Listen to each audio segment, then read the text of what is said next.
Trichoderma ने use करने के दौरान में जैसे कितने दिन पहले रासायनिक खाद या कार्बनिक खाद किसी भी केमिकल का प्रयोग ना करें और कितने दिन बाद तक ना करें? बहुत अच्छा सवाल है।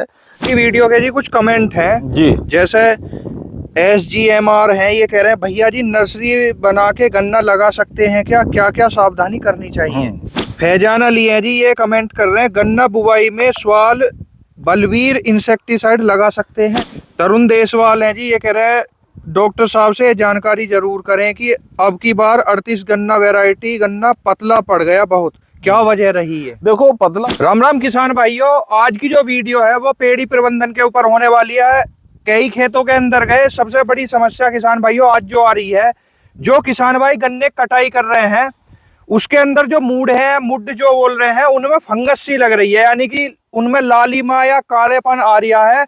आज डॉक्टर साहब है हमारे साथ जुड़े हुए, कुशलवीर सिंह जी, और आज की जो वीडियो है गांव दत्याना के अंदर है, 35 की पेड़ी के खेत में खड़े हुए हैं। क्या समस्या ये आ रही है, क्या इसका प्रभाव जर्मिनेशन पे पड़ेगा, इसके बारे में जानकारी लेंगे। राम राम जी। राम राम जी, नमस्कार सभी श्रोताओं को। मैं Kushalveer, senior cane development manager Simbhaoli sugars limited Simbhaoli ji. देखो, जैसा आपका सवाल है, पेड़ी प्रबंधन से अच्छा पेड़ी प्रबंधन करके हम पेड़ी की अच्छी पैदावार ले सकते हैं जी जी। और किसान को जो कुछ प्रॉफिट होता है वो पेड़ी की फसल से ही हो पाता है, क्योंकि उसमें उसकी जुताई, बुआई, बीज, ये खर्चे काफी तमाम खर्चे बच जाते हैं। तो पेड़ी से अच्छा उत्पादन होना बहुत जरूरी है जी, जिसके लिए कई फैक्टर है, हमें उनका ध्यान रखना चाहिए। पेड़ी उसी फसल की रखे जिस पौधा फसल में कोई रोग और बीमारी ना लगी हुई। किसी पौधे फसल में यदि रोग बीमारी लगी हुई हो तो उसकी पेड़ी बिल्कुल ना रखे। स्वस्थ फसल है उसी की पेड़ी रखे। नंबर 2, पौधे गन्ने की कटाई आप टेम्परेचर बढ़ने पे करें, पाला पड़ते हुए आप बिल्कुल भी कटाई ना करें। और कटाई के बाद 2 तरीके हैं, एक तो पत्ती फैलाना और एक पत्ती निकालना। दोनों ही तरीके अच्छे हैं।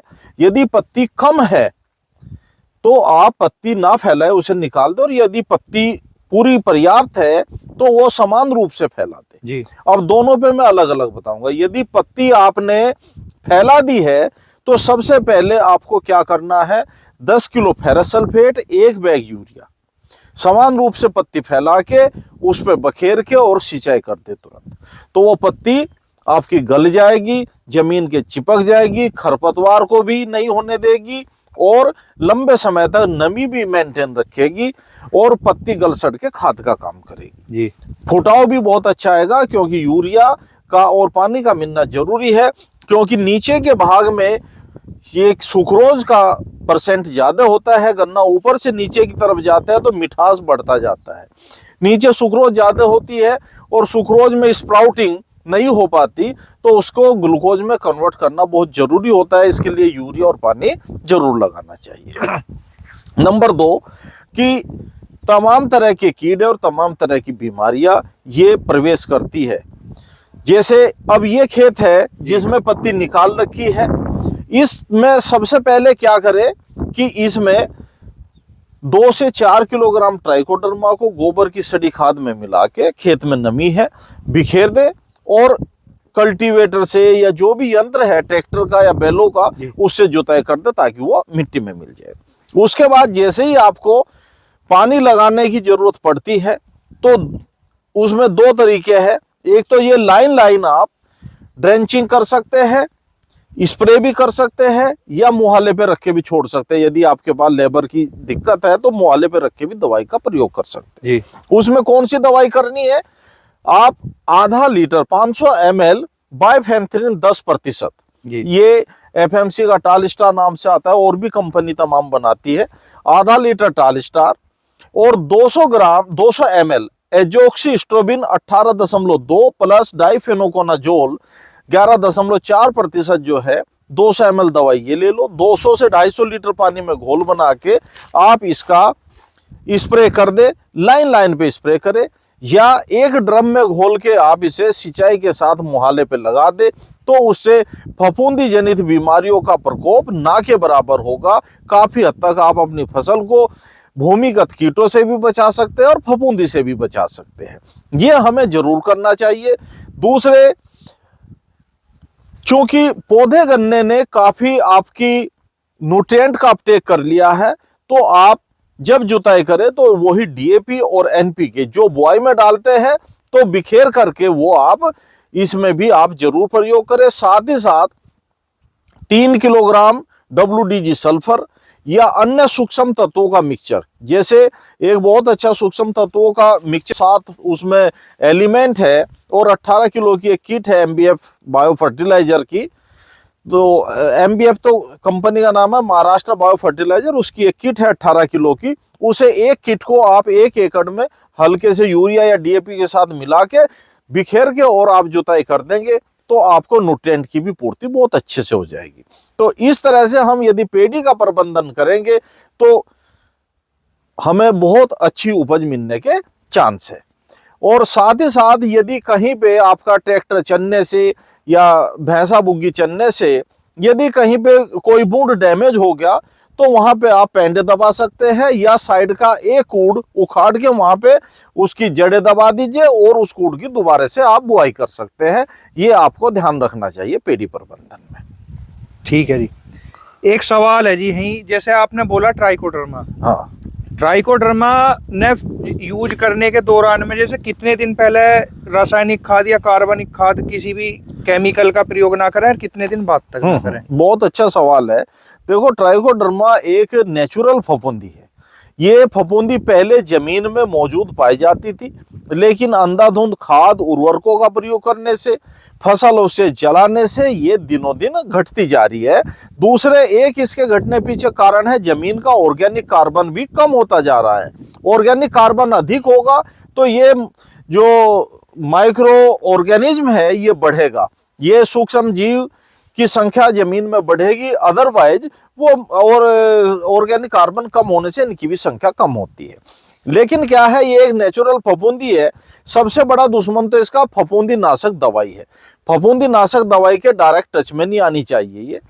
और इसके एक हफ्ता पहले और एक हफ्ता बाद, यानी आज हम 13 तारीख को यूज कर रहे हैं तो 13-7 6 फरवरी से लेके और 13 + 7 20 फरवरी, 6 से 20 फरवरी तक आप किसी केमिकल का प्रयोग ना करें तो बहुत बेहतर रिजल्ट प्राप्त होंगे। ठीक है जी। एक सवाल और है जी, जैसा आपने बोला ऑर्गेनिक कार्बन जो हुआ है, क्या अगर किसी खेत के अंदर वो कार्बन कम है और हम भरपूर मात्रा में फर्टिलाइजर का प्रयोग कर रहे हैं खेत के अंदर तो पैदावार पे फर्क पड़ेगा या नहीं? ऑर्गेनिक कार्बन कम है और आप फर्टिलाइजर का प्रयोग कर रहे हैं। देखो, ऑर्गेनिक कार्बन में ये जो न्यूट्रिएंट है जो फर्टिलाइजर में या माइक्रो न्यूट्रिएंट में होते हैं वो भी न्यूट्रिएंट होते हैं, लेकिन साथ ही साथ उसकी कई कैटेगरी और होती है, जैसे जमीन को सॉफ्ट बनाना, जमीन की वाटर होल्डिंग कैपेसिटी बढ़ाना, तो वो पूर्ति उससे नहीं हो पाएगी। तो ऑर्गेनिक कार्बन की पूर्ति जरूर करनी चाहिए। इससे आपका ऑर्गेनिक कार्बन जिस जमीन में होगा तो वो जमीन सूखा को भी सहन कर सकती है, पानी को भी ज्यादा सहन कर सकती है कंपैरेटिवली उस जमीन के जिसमें ऑर्गेनिक कार्बन कम है। पिछली वीडियो के जी कुछ कमेंट हैं जी, जैसे SGMR है, ये कह रहे हैं भैया जी नर्सरी बना के गन्ना लगा सकते हैं क्या, क्या क्या सावधानी करनी चाहिए? देखो, नर्सरी बना के गन्ना लगा सकते हैं, लेकिन नर्सरी बनाने की सलाह मैं वही दूंगा जब आपको गन्ने की बुआई लेट करनी है और आपका गन्ना कहीं नुकसान हो रहा है बीज में या कम बीज है, बुआई का समय नहीं है, तभी आप नर्सरी बनाए। अन्यथा आप बीज की बुआई करेंगे तो ज़्यादा बेहतर परिणाम मिलते हैं। नर्सरी बनाते समय हमें यह ध्यान रखना है कि नर्सरी बनाते समय चाहे तो हम कोकोपीट में तैयार करें नर्सरी जी, एक ट्रे आती है उसमें छोटा जो पीस है आँख काट के उसमें तैयार करें, या आप प्लेन जमीन पे भी ये पॉलीथीन फैलाए, या पॉलीथीन ना हो तो ये प्लास्टिक के जो यूरिया के बैग आते हैं इसको नीचे फैला के इसके ऊपर 6 इंच आप मिट्टी और खाद का मिक्सचर रखें, उसमें आप पेंडों को डाल के हल्की सी मिट्टी डाल के नमी बनाए रखें। 2-4 दिन के लिए नमी बना के पॉलीथीन से ढक दे जब तक वो जमाव ना है, उसके बाद वो उतार कर नमी बना के रखना बहुत जरूरी है। साथ ही साथ पेंडों को आप जो बीज के लिए नर्सरी के लिए यूज कर रहे हैं उनको फंजीसाइड में भी आप ट्रीट करके बुआई करें, तो ये आपके स्वस्थ बीज तैयार होगा, स्वस्थ पौधे तैयार होंगे जिन्हें आप ट्रांसप्लांट करके आप बुआई कर सकते हैं। फैजान अली है जी, ये कमेंट कर रहे हैं गन्ना बुवाई में सवाल बलवीर इंसेक्टिसाइड लगा सकते हैं। देखो ये पता नहीं क्या लिखना चाह रहे हैं, सवाल कोई कंपनी है लेकिन बलबीर तो ये कुछ नहीं होता, या बलवान हो या कुछ हो। हाँ तो ये बिना टेक्निकल नाम के मैं कुछ नहीं बता सकता। इसमें जी तुम्हारा कोराजिन और फिप्रोनिल हो गया है। हाँ देखो, कोराजन आपके टॉप बोरर या बोरर बेधक कीटों को कंट्रोल करती है। फिप्रोनिल भी एक इंसेक्टिसाइड है, लेकिन दोनों के कॉम्बिनेशन की कोई नहीं, दूसरी दवाइयाँ बहुत है, उनका आप प्रयोग कर सकते हैं। ये सतेंद्र कुमार है जी, जो आपने वो महाराष्ट्र वाली किट जो बताई भाई जी, ये किट माइक्रोन्यूट्रिएंट की कैसे मिलेगी? कैसे मिलती है? ये तो MBF कंपनी है, उसका आप कहीं से भी डीलर जो होगा उसके पास मिल जाएगी ये। तरुण देसवाल है जी, ये कह रहे हैं डॉक्टर साहब से जानकारी जरूर करें कि अब की बार 38 गन्ना वैरायटी गन्ना पतला पड़ गया बहुत, क्या वजह रही है? देखो पतला पड़ने पे कई कारण है। जो सबसे बड़ी तो जो अभी सवाल किया था, ऑर्गेनिक कार्बन, जमीन की जो ताकत है, ऑर्गेनिक कार्बन कम होता जा रहा है। तो सबसे पहले तो खेत देसी खाद, चाहे वो गोबर की खाद हो, मैली की खाद हो, या किसी पोल्ट्री फार्म की खाद हो, कोई भी कार्बनिक खाद, जीवांश खाद, उसे प्रयोग करें। और कुछ भी नई खाद मिल पा रही तो आप हरी खाद के रूप में, जैसे आजकल के सीजन में बरसीम और मेथी को यूज करते हैं, तो उसका आप प्रयोग करें तो बेहतर रूप से आपको गन्ने की मोटाई भी मिलेगी, लंबाई भी मिलेगी, और गन्ने की उपज भी अच्छी मिलेगी। राम राम जी। राम भाई, सवाल ये है जैसे अब हम धान की बुआई करते हैं। हाँ जी। जैसे मूढ़ा रिताते हैं, मूढ़े के जोतने के बाद में धान की बुआई करते हैं जी। तो कुछ किसान भाई जैसे उसमें गोबर का खाद भी डालते हैं, मैली का खाद भी डालते हैं, उसके बाद पलेवा करते हैं। तो मेरा सभी किसान भाइयों से जो वीडियो देख रहे हैं, पहले तो सभी को राम राम। ये कहना है, जब भी आपका खेत जुताई आए, भोग पे जुताई करें, गीले खेत को ना जोतें, ऐसी मट्टी जुताई करें जिससे मट्टी बिखर जाए। बिल्कुल। जब हम खूड़ काढ़ें तो उसका ध्यान रहे उसमें पेंडा लागू ना जाए और ऊंचा भी ना रहे। एक ये ध्यान रखें, अब ढाई पोरी होती है, जैसे ढाई आंख बोलते हैं, उसका पेंडा काटना चाहिए। जितना आप छोटा पेंडा काटेंगे उतना जर्मिनेशन बढ़िया होगा। उसमें जरूर नीचे कीटनाशक दवाई जरूर लगाएं, क्योंकि कुछ जड़ के कीड़े होते हैं जो दवाई के कारण ही आपके उन पर सफलता मिल सकती है। आप ऊपर से कितनी पौधे को स्प्रे कर ले, लेकिन जो जमीनी कीड़ा है, जैसे दीमक है और बहुत कीड़े हैं, दवा हाँ सफेद गिनार है, तो उसमें जरूर दवाई लगाएं, पच्ची पे पेंडे पे जरूर दवाई लगाएं जी। तीसरा प्रश्न आपके द्वारा मैं सुझाव देना चाहता हूँ किसान भाइयों को, आप जब आप बुआई कर रहे हैं तो जैसे रवास है, लोबिया, उसका जरूर प्रयोग करें। जैसे गन्ने में हम देखते हैं बोते हैं तो हरी खाद का भी उसमें प्रयोग लग जाता है, उसमें नाइट्रोजन भी होती है, और उसकी जड़ काट के छोड़ देते हैं। अगर आप रवास बिखेरेंगे तो आपको एक तो घास कम होगी, क्योंकि वो फैल जाता है, और एक खेत से ही निकलेगा। ये बहुत सुझाव है, मैं किसान भाइयों से कहना चाहता हूँ, आज महंगाई के दौर में अपनी खेती कम लागत में आप करें। जैसे रिजका होता है, जैसे पीढ़ी है हमारी, रिजका बखेर दें, मैं ले कहूँगा बरसम बखेर दें। हरी खाद का प्रयोग बहुत जरूरी है। एक खेती का मैं कहूँगा रोटेशन बदले, बार बार उसमें ईख ना करें, जैसे फसल चक्र जरूर अपनाएं। इससे हमें कम लागत में अच्छी उन्नत खेती और अच्छी पैदा मिल सकती है। ठीक है जी। बाकी जैसे हमारे ये कुशलवीर सिंह जी जानकारी दे में है, आप मतलब इनकी जानकारी संतुष्ट हैं? देखो इनकी जानकारी से तो ये क्वालिफाइड आदमी है, ये पढ़े लिखे आदमी है, हमें इनकी ही बातें अपनानी चाहिए। क्योंकि ये जो सुझाव देते हैं, अच्छी दवाइयों को बोलते हैं कि भाई ये दवाई अपनाओ, समय चक्र, समय पे हमें दवाई लगानी चाहिए। हम किसान भाई कुछ जब दवाई प्रयोग करते हैं, जब कीड़ा लग जाता है तो वो दवाई उसमें मैं कहूँगा सफलता नहीं देती, तो हमें दवाई ये जो जैसे बताते हैं, तो हमें कीड़ा लगने से पहले दवाई लगानी चाहिए। अगर आपको फसल को बचाना है तो कीड़ा लगने से अगर हम पहले दवाई लगा देंगे तो कम परसेंटेज में दवाई लगेगी, और हमें अच्छी उन्नत खेती और अच्छी पैदावार की, हमें कोई भी प्रजाति हो, जैसे कोई भी गन्ने की 38 बैच बता रहे हैं, 38 अभी आज के दौर में खूती जा रही है, लेकिन और वैरायटी बहुत है, इसकी तो मैं किसी की सिफारिश नहीं करता, जो अच्छी लगे वैरायटी वो है।